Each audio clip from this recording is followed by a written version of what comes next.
Podemos iniciar, por favor, para que ya no... Inicie, que ya le doy el paso al doctor. Claro que sí, muchas gracias. Doctor, buenas noches, un gusto saludarlo. Gracias, igualmente, hijo doctor. Podemos saludarlo. Ahora acá, calorcito de Acapulco para Costa Rica. Pues bueno, muchas gracias. Al contrario, le felicito por la disertación de la sesión anterior, maravillosa, espléndida, al nivel, obviamente, de usted. Y pues yo invito a todos los demás que, si usted me lo permite la expresión, podamos exprimir todo el conocimiento que podamos obtener de usted para que empecemos de inmediata manera. Bienvenido otra vez, mi querido doctor Walter, y enhorabuena. La sesión del grupo es de usted. Muchísimas gracias. Muy bien. Buenas noches a todos los presentes aquí en Costa Rica y México. Y básicamente el tema que vamos a hablar es el tema de la construcción de muros o el tema de las cárceles. En el caso concreto de Costa Rica, un tema que maneja el Ministerio de Justicia a través de uno de sus principales programas. Los programas más grandes del Ministerio de Justicia son tres. Uno es adaptación social, precisamente. Los otros son los registros nacionales y la Procuraduría. En el tema de México es un poquito distinto porque en México tenemos, además, es un país federal, no es un país unitario como nosotros, entonces vamos a encontrar modelos carcelarios diferentes dependiendo del estado en que nos encontremos, ¿verdad? Entonces hay diferentes reglamentaciones, implementaciones, mantienen por supuesto un cierto criterio de unidad, etcétera, pero hay algunas variaciones. En Costa Rica no, porque nosotros somos un país pequeño, entonces hay un solo modelo. Dentro de ese modelo que maneja adaptación social, básicamente lo primero es entender una cosa. El privado de libertad que está contenido en un centro cerrado no está directamente a cargo o bajo la tutela absoluta del Ministerio de Justicia. Entendamos eso es importantísimo entenderlo para que toquemos más adelante algunos temas. En el caso concreto de Costa Rica, el Poder Judicial es el encargado de perseguir, de investigar y de juzgar la comisión de delitos.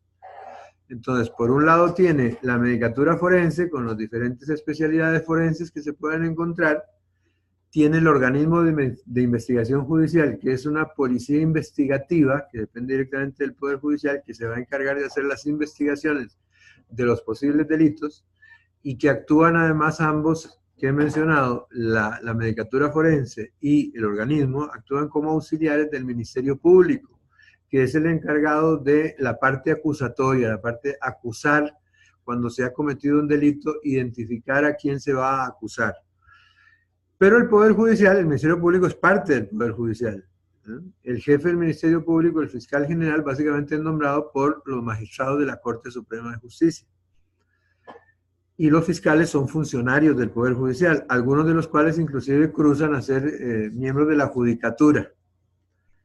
Tenemos por otro lado que dentro del mismo Poder Judicial funciona la defensa pública, porque toda persona, por principio constitucional, tiene que ser defendida y tiene derecho a una defensa técnica en un juicio. Entonces, cuando la persona no tiene la capacidad económica o sencillamente no desea ser defendido por un defensor particular, se le designa, en el tema concreto, en la materia penal, se le designa un defensor público. Ese defensor público también es un funcionario del Poder Judicial. Los jueces son funcionarios del Poder Judicial que van a juzgar a esta persona y van a determinar si es culpable o inocente. En el caso que se dé el hecho futuro e incierto de que la persona sea declarada culpable, todas las instancias donde va a ser atendidas sus diferentes apelaciones hasta llegar al extremo donde ya todo quede firme, que podría ser la Sala de Casación en materia penal, la Sala Tercera de la Corte Suprema de Justicia de Costa Rica, esa persona siempre ha estado bajo la tutela, bajo el control, bajo la supervisión. A él lo acusó, lo defendió y llevó adelante el proceso el Poder Judicial. Y en el momento en que esa persona es sentenciada y tiene que pasar a cumplir la pena, va a pasar a cumplir la pena en un centro que depende del Poder Ejecutivo. Aquí entra en juego otro poder, no el Poder Judicial, sino el Poder Ejecutivo. Pero la persona privada de libertad no pasa a ser responsabilidad directa del Poder Ejecutivo, del Ministerio de Justicia, porque siempre quien va a seguir supervisando la ejecución de la pena es precisamente un juez de ejecución de la pena, que es un funcionario del Poder Judicial. ¿Por qué hago esta acotación? Porque aquí se ha discutido mucho en Centroamérica y en general en América Latina la construcción de cárceles privadas, que uno de los países que llevó adelante el experimento fue, por ejemplo, el caso de la República de Chile.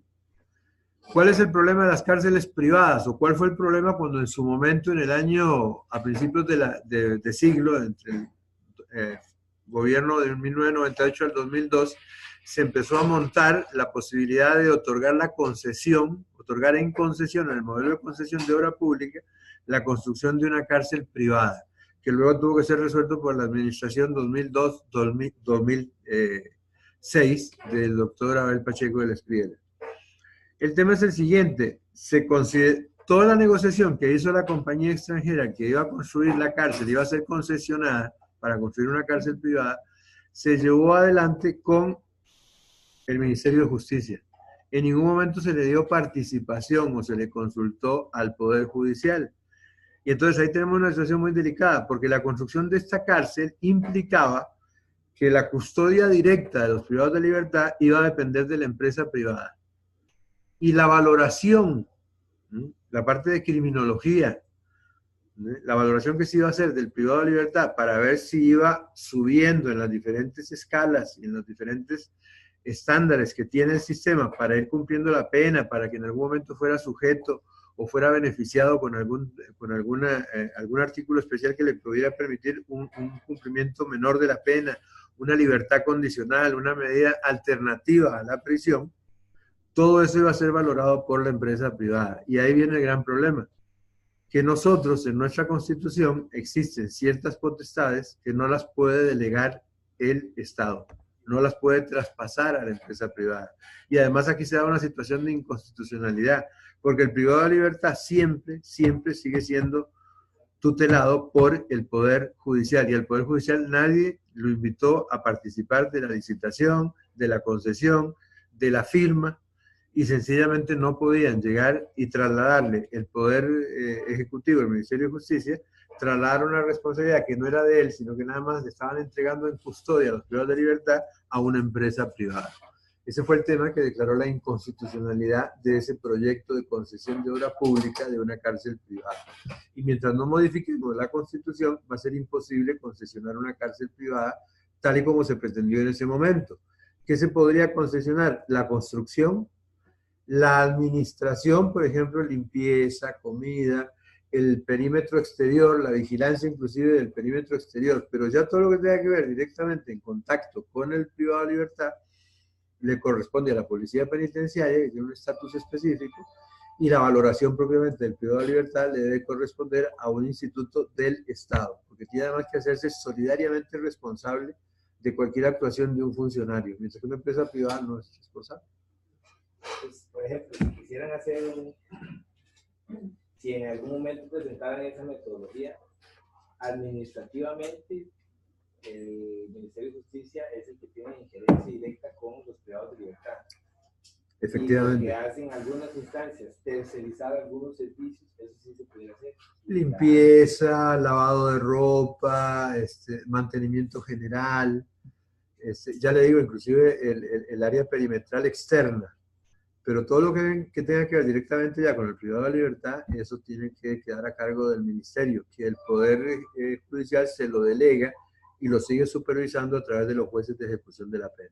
Por ejemplo, el caso que es muy llamativo, el caso de los privados de libertad, que se enferman y tienen que salir de los centros. Ajá. Se pudiera, por ejemplo, instaurar dentro de los centros a nivel privado algún tipo de atención, o ese tipo tampoco podría ser privado. El tema ahí, además de que requeriría una profunda investigación desde el punto de vista estrictamente jurídico, presenta ciertos obstáculos desde el punto de vista económico-administrativo, porque alguien tiene que pagar por esos servicios. En el caso de la Caja Costarricense del Seguro Social hay una atención básica, primaria y necesaria que todos los privados de libertad tienen de la Caja del Seguro Social. Mientras que si fuera una empresa privada ya dependería de las facilidades que tenga el privado de libertad o su familia para poder hacerle frente a esos gastos. Sabemos que se han dado situaciones en algún momento en que un privado de libertad o su familia ha pagado para un internamiento y todo lo demás, y se ha conseguido el permiso adecuado para eso, por una necesidad de salud.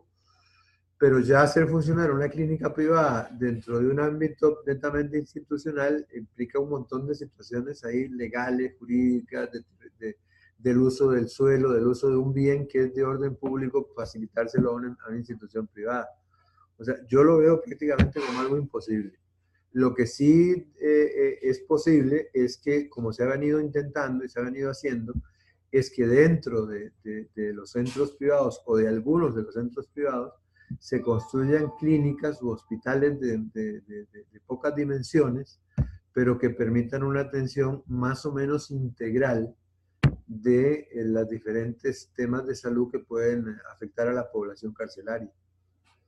Y eso es un proyecto viejo, ¿no? La construcción dentro, por ejemplo, del ámbito de la reforma, para los que son extranjeros, la reforma es el mayor complejo penitenciario de Costa Rica, está ubicado aquí dentro de la provincia de San José, cerca de la ciudad de San José, capital de la República de Costa Rica, y es un área que tiene muchísimas hectáreas de terreno, donde funcionan diferentes módulos carcelarios. Ahí funciona desde mediana cerrada, mediana abierta, máxima seguridad. ¿Cómo es la atención de los privados de libertad? Y de una vez, para comentar el chisme de solo tipo, para que no me haya comunicado. Ah, bueno, perfecto. Para que le quiten el protocolo de los... Está bien. ¿Cómo hacen ahorita? Por ejemplo, ahorita hay algún tipo de atención para los privados. Sí, claro. Tienen médico, Adaptación Social tiene un servicio médico. Tiene inclusive dentro del servicio médico, que tiene una jefatura, que por supuesto será un médico, tiene un servicio de nutrición que atiende todo el tema de nutrición de todas las cárceles. Y hay incluso especialistas porque tenemos unos regímenes donde tenemos que atender menores de edad en el Luis Felipe González Flores, y tenemos que atender personas de la tercera edad en el ámbito de privados de libertad de la tercera edad, que son personas de más de 65, inclusive ya personas con ciertas dolencias crónicas, como diabetes, por ejemplo, presión alta. Algunos no tienen ni siquiera que tener 65 años para que los manden ahí al adulto mayor en reforma. Las necesidades alimenticias y las necesidades de control de vacunación o de atención de enfermedades no son las mismas para el adulto joven que para el adulto propiamente dicho. Varían sustancialmente. Entonces además, vea, usted llega a Reforma, no sé si ustedes han visitado, han tenido oportunidad de visitar y todo, pero básicamente ahí se encuentra gente que está cargando la bolsa de los orines o de las heces y pegados ocupan diálisis. Hay personas en unos estados físicos lamentables, ¿verdad?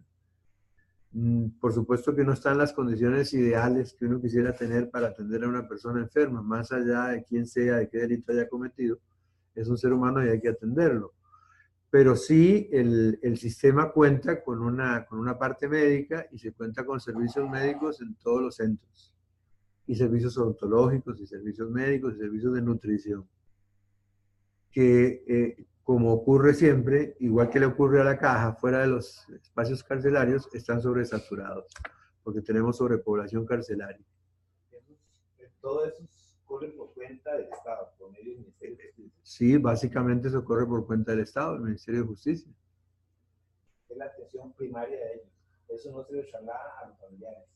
No. Hay una atención básica. Una persona privada de libertad no solamente tiene que ser contenida, sino que se le tiene que facilitar un lugar para dormir, se le tiene que facilitar alimentación, se le tiene que facilitar cuidados médicos, atención psicológica, y además en el modelo nuestro de atención del privado de libertad se debe buscar la rehabilitación del privado de libertad para volverlo a reincorporar a la sociedad, lo cual evidentemente es un tema muy discutible.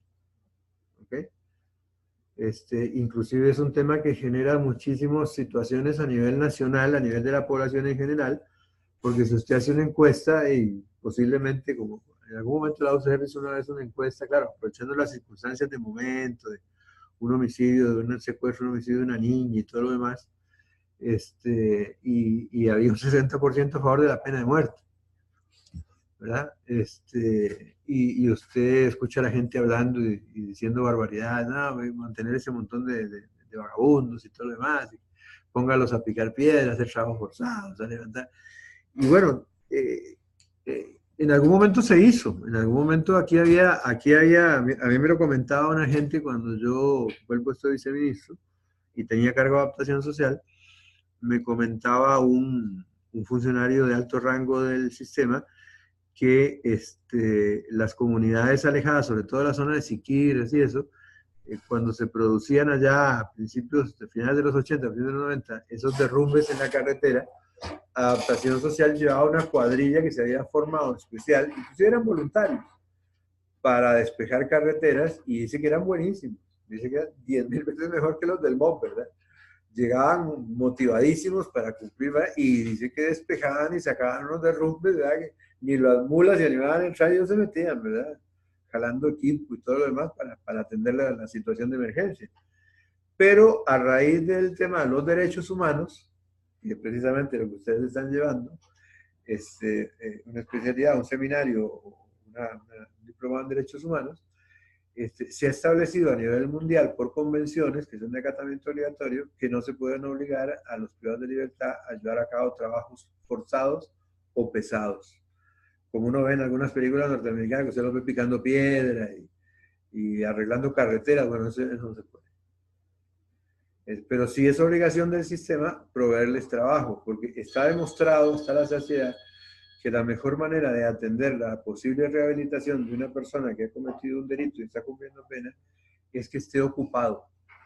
O sea, no hay peor cosa para un individuo, ya sea privado de libertad por buenas o malas razones, o una persona en general que no esté privada de libertad, pero que esté todo el día en su casa sin hacer nada, tiene muchas más posibilidades de sufrir alteraciones mentales que una persona que está ocupada. Pensar tonteras. Pensar tonteras, hacer tonteras. Es más, en los años 70 hubo toda una moda a nivel de las empresas y los grandes ejecutivos, porque se ha demostrado que las primeras personas que tienen posibilidad de tener problemas así psicológicos, mentales o de conducta, son los que no hacen absolutamente nada. Los segundos son los que tienen trabajos o se dedican a trabajos donde solamente usan la mente, pero no tienen ningún tipo de actividad física. Y así va a suceder. Y los últimos, los que tienen menos posibilidad de tener alteraciones así psicológicas dentro de su estándar, ¿verdad? Hay que tomar en cuenta cuál puede ser su nivel cultural o educativo, son las personas que trabajan en cosas manuales, carpinteros, plomeros, mecánicos y todo, pues están ocupados, tienen que atender la mente, utilizar la practognosis para poder concentrarse en el trabajo que están haciendo, y eso hace que se abstraigan, incluso pasa el tiempo y están dedicados. A uno mismo le pasa que a veces tiene que hacer alguna actividad en la casa y reparar una cuestión y todo, se pone a montar un mueble, cuando se da cuenta pasaron 4 horas, se perdió la novela, el partido, pero uno está feliz porque terminó el trabajo y el tiempo se le pasó volando. Entonces, en la mayoría de los centros penales del mundo, no solamente de Costa Rica y México, donde se pone a la gente a llevar adelante labores, se buscan mucho las labores manuales. Por ejemplo, en el caso concreto nuestro en Costa Rica, hubo una época en que nosotros había diferentes fábricas de diferentes calidades y precios que fabricaban, por ejemplo, los pupitres que uno ve en todas las aulas, tanto de colegios públicos como privados, incluso desde primaria o de kinder, desde preescolar hasta universidad.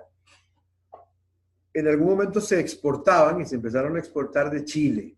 En aquellos años, un pupitre exportado de Chile terminaba teniendo un costo de unos 12.000 colones.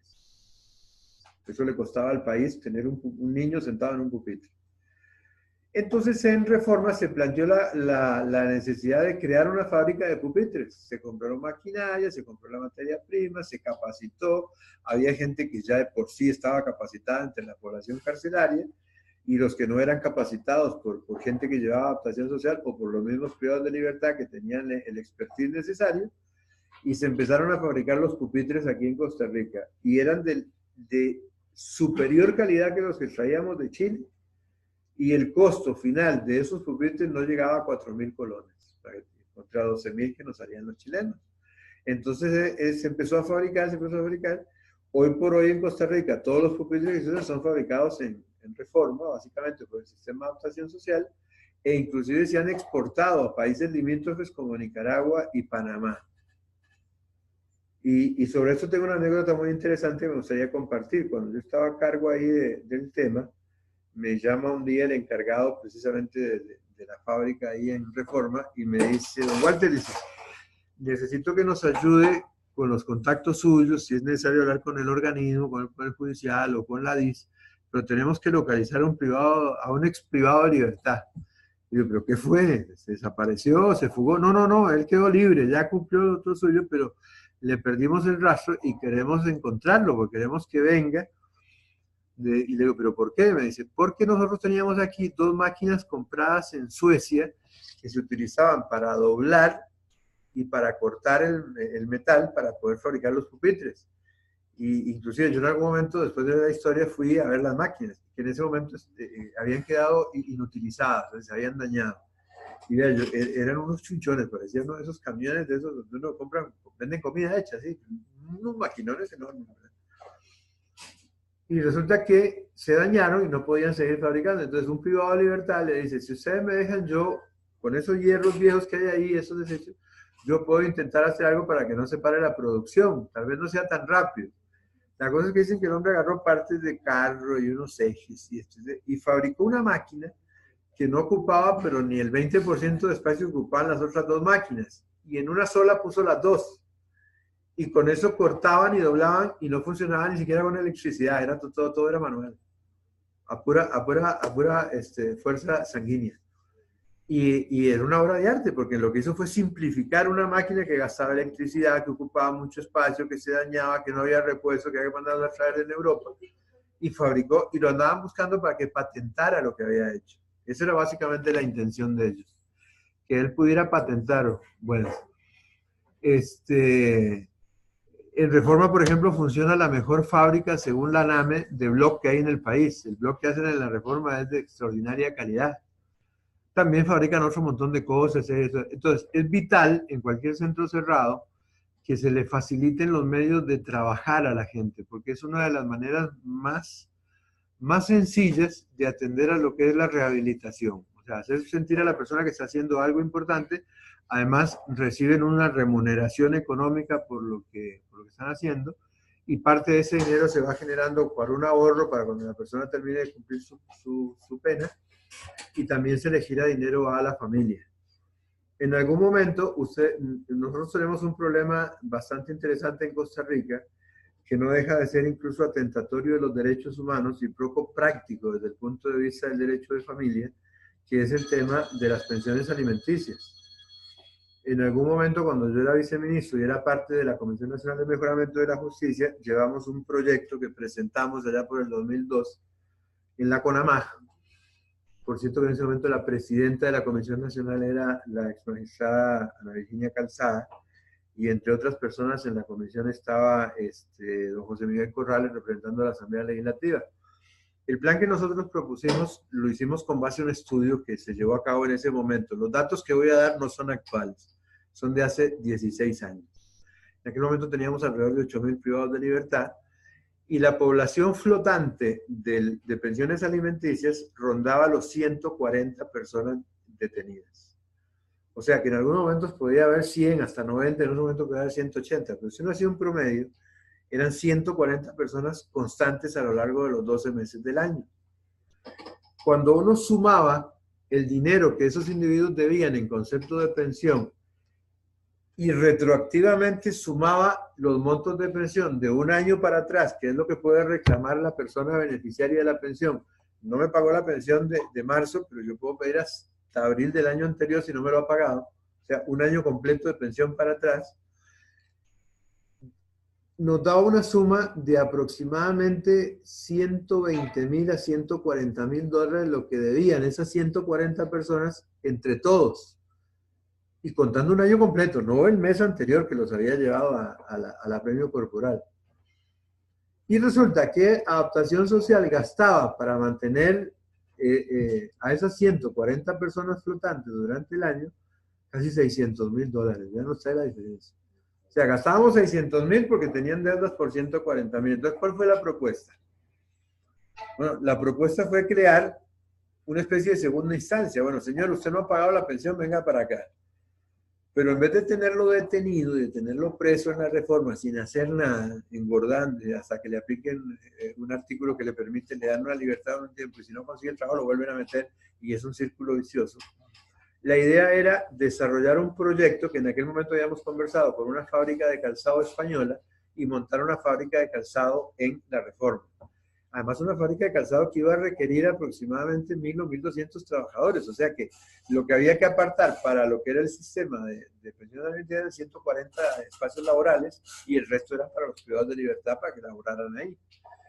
Establecer un convenio con la caja para que el tema de lo que es el aseguramiento obligatorio que tiene que tener todo trabajador fuera mucho más flexible por tratarse de una situación especial, no por una discriminación, sino por una diferenciación.